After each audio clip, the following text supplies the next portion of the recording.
पंचायत चुनाव की सबसे सटीक और विश्वसनीय खबरों के जरिए लाखों व्यूज पाने वाला आई इंडिया जल्द लेकर आ रहा है नया कार्यक्रम। कहीं दिल जले, कहीं उम्मीदों के दीप जले।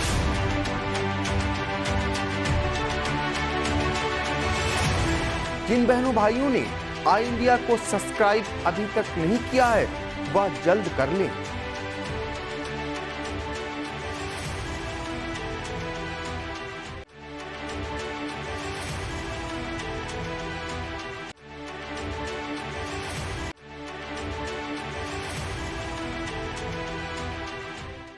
आई इंडिया को सबसे पहले मैं बधाई देना चाहता हूँ, शुभकामनाएं देना चाहता हूँ और मुझे उम्मीद है आज के समय पर ये प्लेटफॉर्म सच्ची खबर और समय पर खबर लोगों को पहुँचाएगी।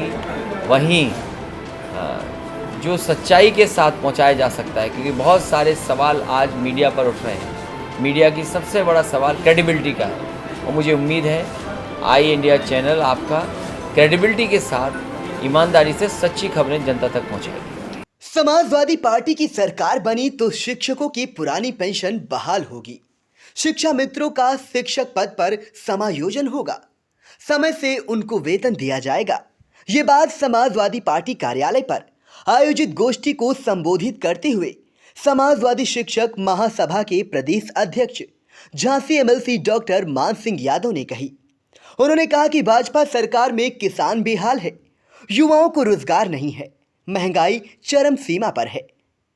सपा में शामिल होने के बाद बैठक में पहली बार पहुंचे नगर विधायक ने भी भाजपा पर हमला बोला। सपा जिलाध्यक्ष ने कहा कि पूर्ण बहुमत से 2022 में सपा की सरकार बनेगी।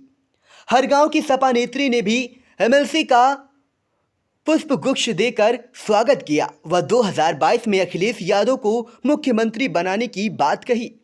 इस दौरान पूर्व जिला पंचायत सदस्य महेंद्र सिंह यादव, जय सिंह यादव, लाल सिंह यादव, अंकित भार्गव, आशीष वर्मा, आकाश राजवंशी, प्रीति सिंह रावत, मदन कनौजिया, सुदीप मौर्य, नेम सिंह यादव, सोने खां, मयंक सहित तमाम कार्यकर्ता मौजूद रहे।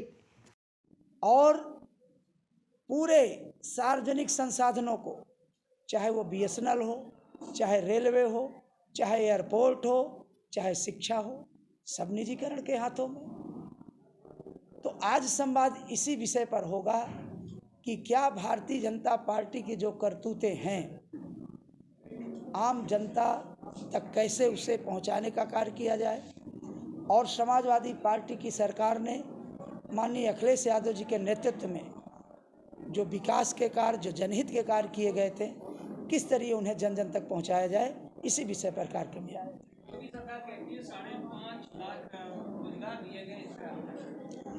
देखिए, योगी सरकार केवल इतना कर सकती है कि 100 डायल को 112 कर सकती है। पुलों का जो माननीय अखिलेश यादव जी ने जो जाल बिछा दिया था रोडों पुलों का, उसका पत्थर तोड़ करके अपना पत्थर लगा सकती है। बाकी विकास के मामले में, रोजगार के मामले में समाजवादी पार्टी के दशांश भी अगर योगी सरकार कर लेते, एक काम और कर सकती है। 200 करोड़ रुपए वित्तहीन शिक्षकों को समाजवादी पार्टी ने बजट पास करके देने का कार्य किया था। भारतीय जनता पार्टी जैसे ही सत्ता में आती है, उस बजट को जीरो कर दिया जाता है। रोजगार वो छीन सकते हैं, दे नहीं सकते।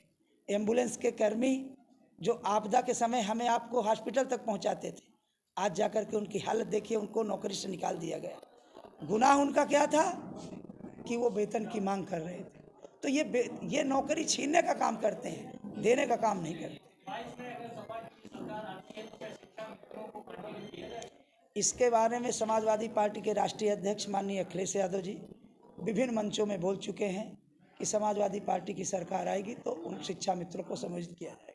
पिछले काफी दिनों से पुरानी पेंशन को लेकर शिक्षक प्रदर्शन कर रहे हैं, ज्ञापन भी दे रहे हैं। सरकार बनी, सपा की पुरानी पेंशन बहाल हो गई। समाजवादी पार्टी के राष्ट्रीय अध्यक्ष माननीय अखिलेश यादव जी लगातार इस बात को कह रहे हैं कि सरकार आने के बाद पुरानी पेंशन पर विचार किया जाएगा, इसके बेहतरी के लिए काम किया जाएगा।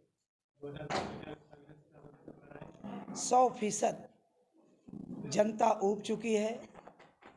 कोई भी वर्ग, चाहे वो किसान हो, मजदूर हो, व्यापारी हो, शिक्षक हो, कर्मचारी हो, कोई भी एक वर्ग आप बता दीजिए, हमारे पत्रकार मीडिया बंधु के लोग हैं, जिस दिन वो सही निकालने का या उनको सही तस्वीर दिखाते हैं, उनके ऊपर भी गलत धाराएं लगा करके तरह तरह की प्रताड़ना देते हैं। तो ये तो अलोकतांत्रिक सरकार है। निश्चित तौर पर 2022 में सपा की सरकार।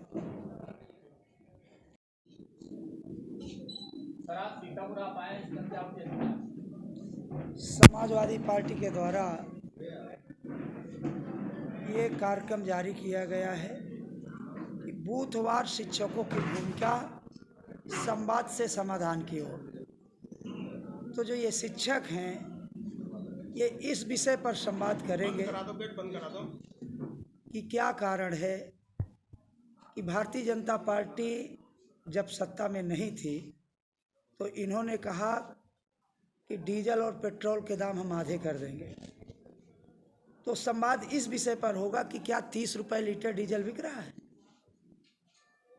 संवाद इस विषय पर भी होगा कि जो बदले की भावना से भारतीय जनता पार्टी काम कर रही है। समाजवादी पार्टी की सरकार ने 1,76,000 शिक्षा मित्रों को समायोजित करने का काम किया था। भारतीय जनता पार्टी जैसे ही सत्ता में आती है, उनको बाहर का रास्ता दिखा दिया जाता है और आज अवसाद के चलते लगभग हजारों शिक्षा मित्र आत्महत्या कर चुके हैं। उनके छोटे छोटे बच्चे अनाथ हो चुके हैं। संवाद इस विषय पर भी होगा कि क्या कारण है कि 3 काले कानूनों के खिलाफ अन्नदाता लगभग 1 साल से धरने पर बैठा हुआ है और इतनी निर्मम सरकार कि उनको गाड़ियों के नीचे कुचल करके मार दिया जाता है। कोरोना महाकाल में इन्होंने एक स्लोगन दिया था कि आपदा में अवसर। क्या जो मजबूर व्यक्ति है, जो बीमार व्यक्ति है, 2-2, 300 रुपए की जो दवाई इंजेक्शन मिलनी चाहिए, उसको 20-20, 25-25 हज़ार में इन्होंने कालाबाजारी कराया पूंजीपतियों के साथ मिलकर। क्या ये आपदा में अवसर था? आज लॉ एंड ऑर्डर की स्थिति आप देख लीजिए। व्यवसाय के सरे आम होटल में हत्या कर दी जाती है। क्या ऐसा लॉ एंड ऑर्डर होना चाहिए? आज पूरे देश को चुनाव की सबसे सटीक और विश्वसनीय खबरों को दिखाने वाला आई इंडिया जल्द आ रहा है आपके विधानसभा क्षेत्र का हाल बताने। हम बताएंगे आज़ादी से अब तक आपकी विधानसभा क्षेत्र में किस पार्टी का कितनी बार कौन रहा विधायक। हम समझाएंगे जाति समीकरण क्या है और इस बार क्या रहने वाले हैं मुद्दे। विधानसभा क्षेत्र के रिपोर्टर आपको बताएंगे क्षेत्र में क्या है समस्याएं, कितना विकास हुआ है और कितने की है जरूरत। तो देखना ना भूलें आई इंडिया।